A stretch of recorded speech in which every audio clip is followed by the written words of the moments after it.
ஒருத்தவங்களுக்கு பதவி குடுக்குறாங்க அப்படின்னா, அவங்க இந்த பதவிக்காக, இந்த வேலைக்காக நிர்மாணிக்கப்படுகிறார்கள். அப்படிங்கிறது தான் அதான் பண்ணணும். அவங்க இன்னைக்கு இந்த 9 பேருக்கெல்லாம் பண்ண வேண்டிய அவசியமே கிடையாது. வே மு மு அதாவது முதலாக சிஎம் அப்படிங்கிறதுக்கு யார தேர்ந்தெடுக்கிறீங்க உங்க கட்சியில? இப்ப கட்சியில வந்து கூட்டணி கட்சிகள்லாம் போயிருக்காங்க. இப்ப அ இது செங்கோட்டையன் ம். கிட்டத்தட்ட 40 வருட கால அரசியல் அனுபவத்துல இருக்காரு. அந்த ம். டிவிகே கட்சியில ஏன் அவர தலைவராக்கி, அவர சிஎம் ஆக்கக்கூடாதா?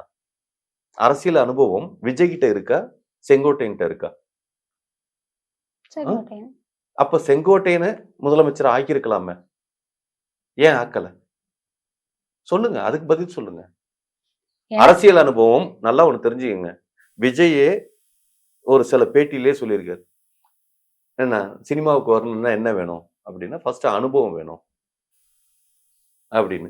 இவரு எங்கேயாவது அனுபவத்த நின்னு ஏதாவது ஒரு எம்எல்ஏல நின்றுருக்காரா? இல்ல ஒரு கவுன்சிலரா நின்றுருக்காரா? இதுக்கு முன்னாடி ஒரு மக்கள்ட்ட எப்படி குறை கேட்கறது எப்படி? எப்படி அவன் பெட்டிஷன் குடுப்பான்? அந்த பெட்டிஷனுக்கு என்ன மாரி நம்ம ரியாக்ட் பண்ணணும்? அப்படிங்கிறதெல்லாம் இதுக்கு முன்னால அனுபவமா ஏதாவது ஒரு அனுபவம் இருக்குதா? படத்துல நடிச்சுட்டோம் அப்படிங்கிறதுக்காக, இப்ப படத்துல நடிச்சு ஒரே நாள்ல ஒரு மாற்றத்தை ஏற்படுத்துனது அர்ஜுன் தான். முதல்வன் படம் பார்த்தீங்களா? ம். ஒரே ஒரு நாள் முதல்வர்.